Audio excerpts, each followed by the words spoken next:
Primera de Corintios capítulo 11, vamos a ver el contexto para que nosotros podamos entender de qué nos está hablando aquello que estamos leyendo.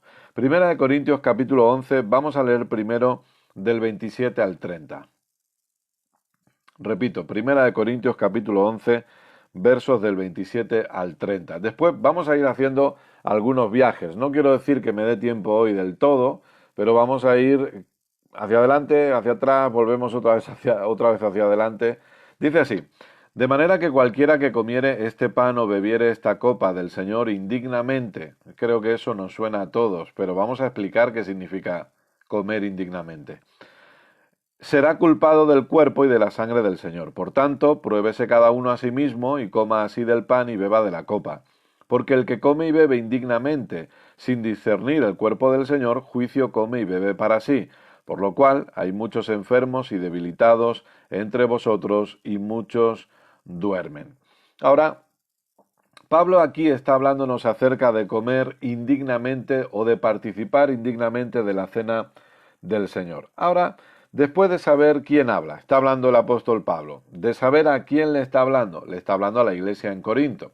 Ahora nosotros vamos a estudiar de qué se está hablando aquí. Y necesitamos entender qué es participar en este caso o comer indignamente de la cena del Señor. Como digo, para mí este es uno de los temas que quizá más mal se ha interpretado. Pero lo que vamos a hacer es que la propia escritura se interprete a sí misma, que es una de las normas que nosotros hemos puesto desde el principio, no nosotros, es una de las normas de la interpretación. Por lo tanto, aquí no estamos para... yo no estoy aquí para darte mi propia opinión, estamos para que la escritura se interprete a sí misma. Vamos a ver qué era lo que ocurría con la cena del Señor, qué era lo que pasaba en la iglesia de Corinto. Recuerda que en la clase anterior, y sé que esto muchos de vosotros lo sabéis, en la clase anterior os dije que la iglesia en Corinto era una iglesia con mucho desorden, y eso lo podéis ver leyendo las cartas. Pablo les llama inmaduros prácticamente desde el principio, les llama que ellos no están en una madurez correcta para como deberían estar ya, etcétera, etcétera. Es una iglesia que fluye los dones, pero que hay mucho desorden y necesitan ser ordenados, porque obviamente Dios es un Dios de orden. Dentro de eso, ¿qué estaba pasando con la cena del Señor? Vamos a retroceder algunos versos. Verso 17 del capítulo 11. Recuerda el contexto siempre. Pero al anunciaros esto que sigue, no os alabo. Ya Pablo dice, en esto no puedo aplaudiros, porque no os congregáis para lo mejor, sino para lo peor.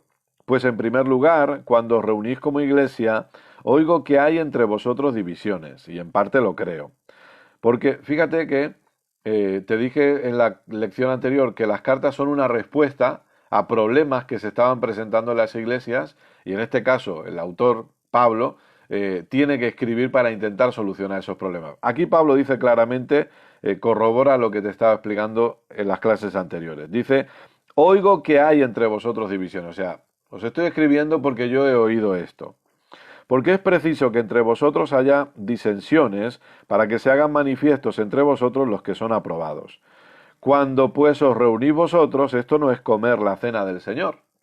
Pablo dice, cuando vosotros os reunís, cuando vosotros quedáis, no significa que estéis participando en la cena del Señor, porque al comer, cada uno se adelanta a tomar su propia cena, y uno tiene hambre y otro se embriaga, pues ¿qué? ¿No tenéis casas en que comáis y bebáis? ¿O menospreciáis la iglesia de Dios y avergonzáis a los que no tienen nada? ¿Qué os diré? ¿Os alabaré? En esto no os alabo. Pablo marca una diferencia. ¿Qué era lo que pasaba aquí? Bueno, lo que pasaba es que cuando se juntaban, y ellos se juntaban y se ponían a la comilona, a cenar y a ponerse las botas e incluso a veces a beber un poquito más de la cuenta, ellos decían que estaban participando de la cena del Señor. Y Pablo dice, eso no es participar de la cena del Señor.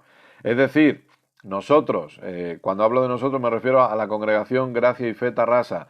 Lamentablemente teníamos programada una barbacoa todos juntos para este pasado sábado, pero como estamos en la situación que estamos, no la hemos podido disfrutar. Ahora, hubiéramos quedado, o si quedamos un grupo de hermanos, si yo quedo, por ejemplo, con todos vosotros, y quedamos para comer una buena barbacoa, una buena carne a la brasa y estar juntos y compartir juntos, estamos pasando un buen rato, pero no deberíamos decir que estamos participando de la cena del Señor.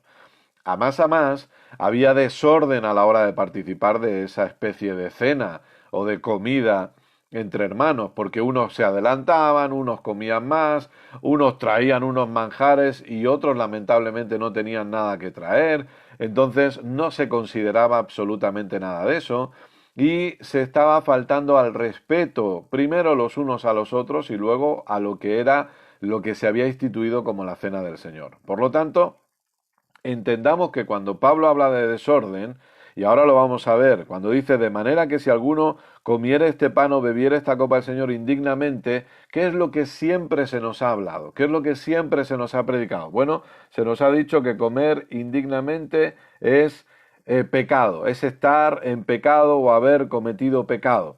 Pero eso no es de lo que está hablando aquí. Y ahora lo iremos viendo. Primero está hablando que hay un desorden y que eso no es participar de la cena del Señor.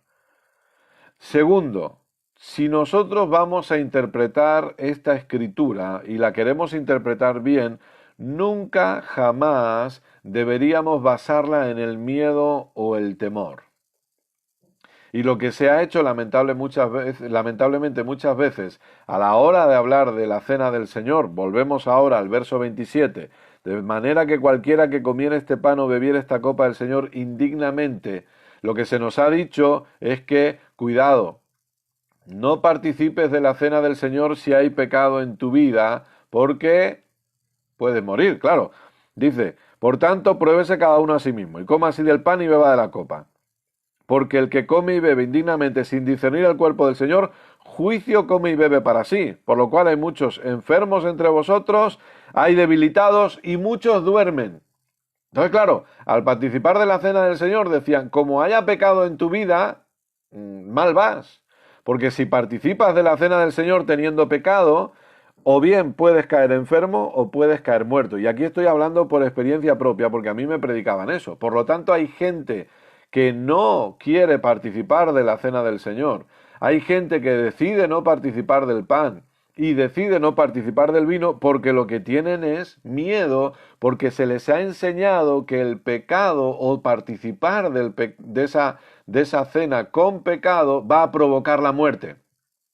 Claro, cuando yo era adolescente y a mí me predicaban eso, había domingos porque participábamos cada domingo de la cena del Señor y había domingos que yo decía, pero ¿y si me voy a caer aquí muerto? Primero, que me caigo muerto aquí. Primero, que me caigo muerto. Y segundo, que me caigo muerto delante de todos y van a decir, mira, ahí está Kenneth el pecador que ha muerto mientras tomaba la Santa Cena. Que repito, Santa Cena no es una expresión bíblica, la cena del Señor. Entonces, encima de muerto, avergonzado, delante de todos. Porque se nos predicaba mal este pasaje, se nos enseñaba mal, y se sigue enseñando mal este pasaje, y la gente va a participar de la cena del Señor con miedo y con temor de que le vaya a pasar algo malo porque quizá está participando indignamente. ¿Qué es lo que nos dice la religión? Primero, la religión define indignamente como pecado. Por eso, la gente quiere confesar sus pecados antes de participar de la cena del Señor. La pregunta que yo hago es la siguiente: ¿qué pasa si me olvido de algún pecado? Obviamente supongo que la oración que vamos a hacer es, bueno, Señor, perdóname de todos los pecados. Yo recuerdo que cuando me iba a dormir, porque eso hablaré otro día, ¿no? Pero también cuando me iba a dormir de adolescente, como me decían que depende cómo fuera la cosa, Jesús venía, yo me quedaba y me ponían películas de miedo cristianas, porque déjame decirte que hay películas de miedo cristianas también, como por ejemplo aquella mítica como Ladrón en la noche. Eso es una película de miedo. Eso no infunde ningún tipo de paz, no tiene ningún buen mensaje. Es miedo puro. Eso es peor que El Exorcista. Una película que lo único que te hace es pensar que viene Jesús, te quedas y te van a tener que cortar la cabeza. Ya está, no hay más. Eso era el mensaje, o por lo menos el mensaje que yo recibí en aquella época de mi adolescencia. Estoy hablando de hace algunos añitos atrás ya por eso, pero bueno. Entonces, Yo me iba a dormir y yo decía, Señor, perdóname por todos los pecados, por los que sé que he cometido y por los que no tengo ni idea que quizá he cometido, pero te pido perdón. O sea, pedimos perdón por temor, pedíamos perdón por miedo. Y lo mismo pasa antes de participar de la cena del Señor, que como la religión me ha dicho que participar indignamente es pecado, lo que yo voy a hacer es, bueno, voy a pedir perdón por si acaso y luego el siguiente paso de algunos es ni siquiera participar. Decido participar porque no sé cómo está mi vida, no sé si estoy bien delante de Dios, no sé si estoy mal delante de Dios y por lo tanto yo decido participar, perdón, no participar, porque obviamente ¿quién va a querer comer y beber juicio para sí mismo? Nadie va a querer hacer eso.